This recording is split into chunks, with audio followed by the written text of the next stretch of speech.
Please, a moment's silence for this gentleman here, Chris Matthews. MSNBC's Chris Matthews has lost his mind in powers of observation, with the sad proof being his recollection of President Barack Obama's State of the Union address last night. We accept MSNBC's bias in favor of loving the president, no matter what he may or may not do.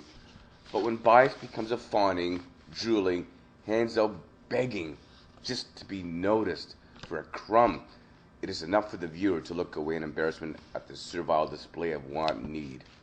Here, MSNBC's Chris Matthews explains, details, and reveals this to Rachel Maddow of that same station, discussing the great one, the smug one, the smirk one, President Barack Obama and his State of the Union address last night.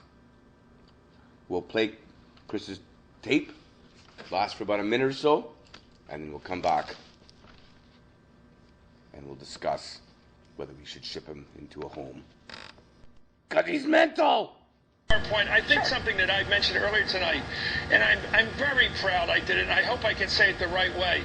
You know, this country's been, and I grew up in a country that was driven apart by race right until the 60s. You couldn't have a black member of the United States cabinet. There were no black cabinet members in the Kennedy administration. It has been such a big part of our life in big cities, this sort of ethnic debate, ethnic fighting.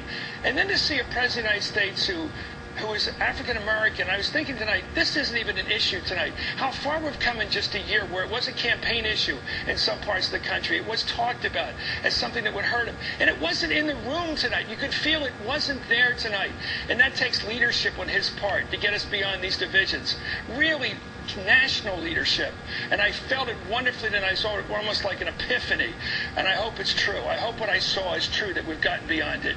At least, well, in the presidential level. I think it's still going to be out there in American life, but I think he's done something wonderful. I think he's taken us beyond black and white in our politics, wonderfully so in just a year, I think. Only an idiot, such as what Chris Matthews has apparently been reduced to, would declare that President Obama's leadership has brought the country past racism. Has he forgotten that many of the president's supporters, both in his party and the media, stated that opposition to Obama's policies was a white-black thing? Can he not remember Jimmy Carter's comments that encapsulated this ugly rationale?